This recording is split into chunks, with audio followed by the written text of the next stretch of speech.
Ever since I mentioned some of the lore for my Red Falcons, I've been getting comments asking for me to make a full lore video for my LEGO Castle world. I think today is the day that I do that. I'm going to be creating a map and explaining each faction's story and the relationships between them. Let's first start off by taking a look at the map I made for my world. Now, I didn't get much footage of me drawing the map due to the fact that most of it was ruined by my giant gorilla head blocking the camera, but I did get some at the start of the process. To get the outline of the map, I dumped a bunch of rice and beans onto my paper. This is a really fun way to get unique and interesting looking borders. I traced the outside of the beans with my pencil, making sure to add in some fun terrain details as I drew.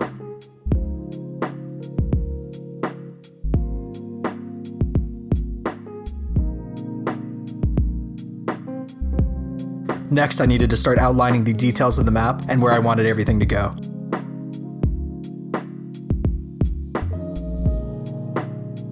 Once all of my planning was complete, I was able to finally start adding in the details, like making the coast with various wavy lines to simulate waves crashing against the shore. During this part, I also started to add in some rivers and mountains, making sure to follow the laws of nature with both of them. My rivers flow down from the mountains and lead into a larger river that drains a lake and flows into the ocean. I did this whole part in pencil so I could later refine the details in pen. With the penciling stage almost done, I am ready to start inking in the final map.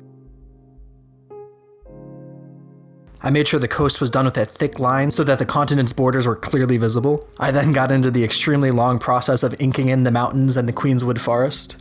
If you'd like to make your own map, I'd recommend using this tutorial by JP Couvert. I'll be sure to leave a link to his video in the description below. Alright, let me now give you a detailed tour of the known world. I'd like to first take you into the very northeast of the world, where the Black Falcons call home. This land was once inhabited by many different Northman clans, but the Black Falcons have since pushed all of the other clans into exile or extinction. They have had the North to themselves for quite a while now, and have grown extremely powerful, even starting to rival the Lion Kingdom to their west. The seat of their wealth comes from the city of Falcon Cove Port, a large city of commerce and shipping that sits on the Falcon Cove Bay. Travelers from all over come to Falcon Cove Port to sell their goods and hire people to work on their boats. The taxes and tolls that people pay to do business here has made the Black Falcons very wealthy and has paid for their world-renowned military. Looking across the bay into the dark and frigid forests beneath the Ashen Mountains lies the Ice Stone Keep, an ancient castle that serves as the primary military fortress for the Falcons. This is where young men and women are sent to become the most feared knights in all the land. It is said that the harsh environment is what turns the greenest of soldiers into hardened knights in just a matter of months. Alright, let's now meet the Black Falcon royal family. Here's the king and queen, both known for being stern and shrewd leaders, and here's the king's brother, a charismatic guy that spent his youth traveling the land without much care for the politics of his royal station. He is loved dearly by the king's two sons, who looked up to him as children, and now wish to go on adventures of their own, much to the dismay of their parents who would rather see them learn the ropes of running a kingdom. Now, if we follow the Black Talon, a river that flows from Falcon Cove Bay, it will bring us to the southernmost point of Falcon Control.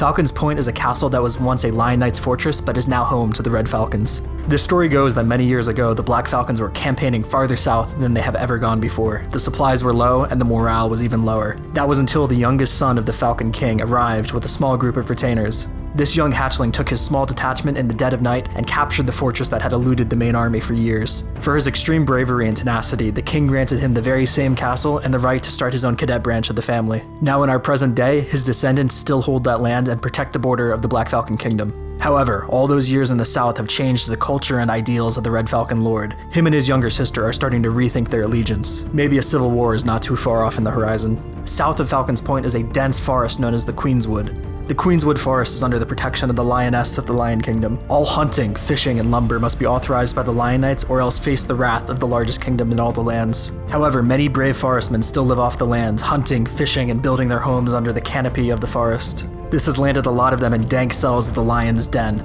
a Goliath of a castle to the west of the Queenswood. It sits in the fertile flatlands of the west and is cradled gently by the river Wild Run. The Lions have been blessed with their position and have no equals until very recently. They had destroyed all of the Dragon Kingdoms many years ago and have since grown fat and complacent with their lot. Many people would like to see this change. The young queen of the Lions is seen to many as naive and weak, but her and her loyal knights would beg to differ. Let's briefly go take a look at the dragons to the east. In the far southeast of the continent lies a tower just beneath the Ashen Mountains. It is known as the Dragon Spire because the remnants of many dragon kingdoms have come together in alliance to form a new unified kingdom. The many lords and ladies of the dragon kingdoms hope they can once again regain their power and stature in the world, but for now they grow in strength and await for the perfect perfect opportunity to strike. Moving back to the west coast now, we will find the River Wildrun that runs off into the Splintering Sea. The Splintering Sea has many small islands, but one chain of islands lives in infamy as the Bone Isles. Little is known about the Bone Isles other than that it is said to be coated in a dark magic that not even the wizards of old dared travel to. Finally, in the very south lies the other continent of our world. Much like the Bone Isles, most people in the known world know very little of their southern neighbors. The continent is covered by a thick desert known as the Great Geese.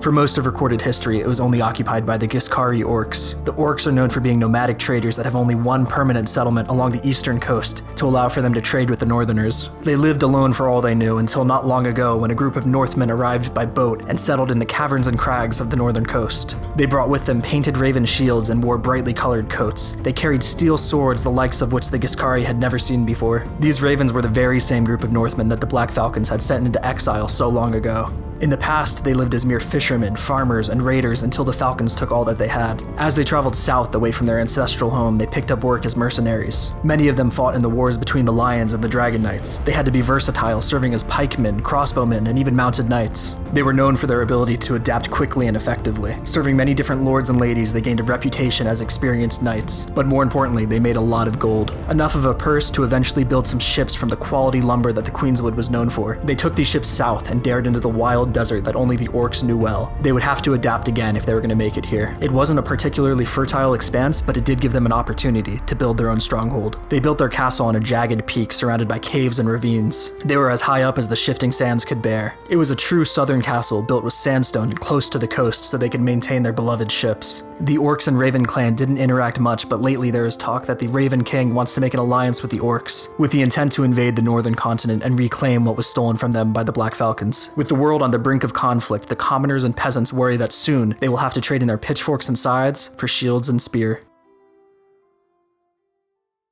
So that's about it. I really hope you enjoyed what I created here, and I hope it inspired at least some of you to make your own maps and even some lore for your LEGO Castle world. I had such a fun time drawing the map and writing out the lore for my factions. I hope if you give it a try, you'll share some of your ideas with me in the comments below. As always, thank you so much for watching, and if you enjoyed this video, please click on one of the videos on screen now. Thank you for watching.